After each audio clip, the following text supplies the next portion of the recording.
Hey everybody, welcome back to Jeff Bowles Central. We're doing a game review for you today. This is Persona 3 Reload, which just came out on console. I actually do like Persona. When Persona 5 Royal came out on Xbox Series X, was that last year? Was that a couple years ago? I gave it a really good review. I got a really positive review here on Jeff Bowles Central. I really enjoyed watching my wife, after I played Persona 5, play Persona 4 all the way through. I've really enjoyed both playing these games and watching these games. So I was very excited to check out Persona 3 here, because I never did play that one on PSP. I had a PSP, but I never played it. And, you know, this is a remake of an old game that is kind of more in the vein of Persona 5. So if you like the visual style of this game, it pretty much is just another interpretation of the Persona 5 formula. Persona 5 is just so stylish and so cool. It's such a great game.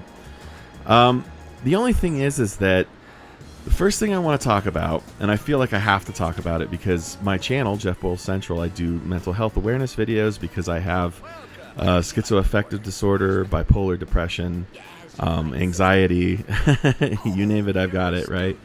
And I've had mental health issues my whole life. I've been suicidal before in my life, not to use the buzzword, but just to kind of cut to the chase. And there's a weird thing in this game, and I feel like it's because it's a 15-year-old game and we just weren't hip to it 15 years ago. This thing where every time you want to use your persona, which is your main magic power in Persona, that's how you get the fighting done, you gotta shoot yourself in the head every single time. And I get that that's just a stylistic thing. I'm not going to make too big of a deal out of it, but it is a little, to me, it's a little much. It's a little jarring, and maybe that is because I am sensitive to mental health issues. I'm very sensitive to suicide. You know, it's not a cute thing in my book. It's a real thing. So I'm not going to deduct any points or anything off the score, so don't worry about that. But I just want to raise that awareness. If you are sensitive to something like this, imagery like this, then maybe avoid this game. But for those of you who are still on board, let me continue. So I feel like basically this is because it looks and feels so much like Persona 5, and it is based on a much older game in this series, that it's not that it misses the mark. It's a fine remake. It's a fine adaptation. I enjoyed playing it, but it is a stripped down experience when compared to Persona 5. Now, these are two games that are separated by different platforms, by at least a decade of development experience, right? And they had Persona 4 as well as some spin-offs, some Shin Megami Tensei. I know I said that wrong. Spin-offs. That's the Papa series for this. For the Persona series. So they had a lot of time and practice. Basically, long story short, Persona 5's got so much more going for it, I feel, than Persona 3 in several key areas. The first being that the complexity of the characters, the complexity of the narrative, the complexity of the underlying psychological Jungian type understanding of the human psyche. That's Persona 5 to me. To me, that's Persona 5 in a nutshell. It's also a social sim, a Japanese social sim. It's also a role-playing game, and traditional Japanese role-playing game. It's very much plays turn-based, traditional style. You know, if you've been playing JRPGs for a long time, you're not going to find anything new as far as combat goes.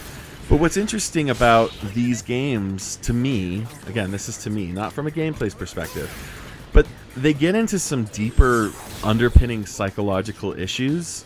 And so that's kind of why I was a little surprised by the suicide thing, because it's like they don't even really touch on it so much. Like, I felt like, given what they did in Persona 5 with things like, man, abuse and like abuse of power and just, you know, bad psychological karma, just stuff coming up from the surface. It was a much more rich, dense, complex experience. And again, owing to the fact that it's a later game, I get that. But I didn't connect with Persona 3 like I did with Persona 5 or Persona 4, frankly. I felt like Persona 4 just had a lot more interesting stuff. So if you're talking about this series, this grand series of games, and I only have 3 games with which to compare each other. Plus I played Persona 5 Tactica recently, but I didn't even really get that far into it. I didn't really like it that much, so I didn't review it for Jeff Bowl Central or whatever. But if you take those 3 games, 3, 4, and 5, 3 really is the weakest one, just as far as I can tell based on this version of it. I know they've added a lot of stuff. They've tried to bring it up to the level of Persona 5. One of the joys about these games, these Persona games, is just the everyday life stuff. Like you're essentially a high school student anyway, who's doing all these grand things at midnight by protecting this little town or this city or whatever from its own nightmares or whatever. But you know, you have to have a part-time job. You have to study for school. You have to make sure that you're keeping all your friends close and that you're continuously doing stuff with them, hanging out with them. That's kind of a cool aspect to these games. And I always did like the social aspect as much, and maybe even more so than the dungeon crawling. Because here's the other thing about these games, specifically this one. The dungeons, they're procedurally generated, so they're always completely random as far as what they contain. But the truth is that they're so bare bones that they all kind of look the same, even when the design sense changes or the color scheme changes. You're never really that surprised by what you're going to find in these dungeons. And it's kind of a longish game, so that's not universally so. There are things that happen that change the formula here and there. But you know, again, I have to compare it to Persona 5.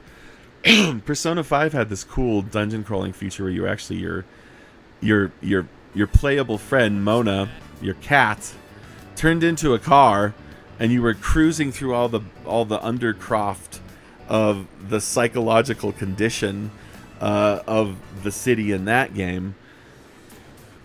I don't know what else to say about it, man. Like I love Persona for what it attempts to do with the JRPG formula.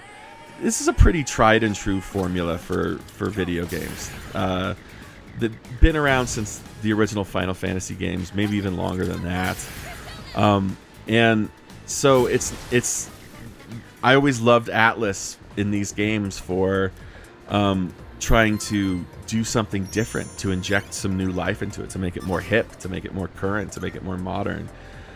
Answering questions in class, getting a right answer, improving that stat also improves your ability to perform in different functions in the game. Improving your social ability leads to improved persona crafting, which leads to better statistics and activity during battle, like your actual basic performance during battle. So it all ties in really well, but because it's missing some of the depth of Persona 5, I can't recommend it as well as Persona 5. Or Persona 4, really, for that instance. And then you've got the weird suicide ideation, the weird preoccupation with suicidal visuals. I don't know, man. I just couldn't get into it as well as Persona 5. So I'm going to give Persona 3 Reload, I'm going to give it a 7 out of 10. That's maybe a little low. It's probably an 8 out of 10, but it's not my favorite in the series, man. I liked it well enough. So that's it, everybody. That's my review. Like, subscribe, share, do whatever you got to do. Jeff Bowl Central. Check out some other videos. Yeah. Okay. Do me a favor, everybody. This is my newest musical release, Audiophile 1. It is remastered, resequenced, remade version of my first album that I put out, I guess about 4 years ago now. I always wanted it to sound a little bit better. I always wanted it to flow a little bit better, so that's what I've done here. You can check this out.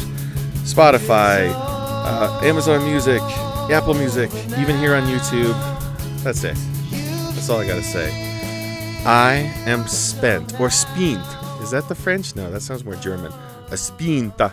That's the Italian. Sorry if I just offended people.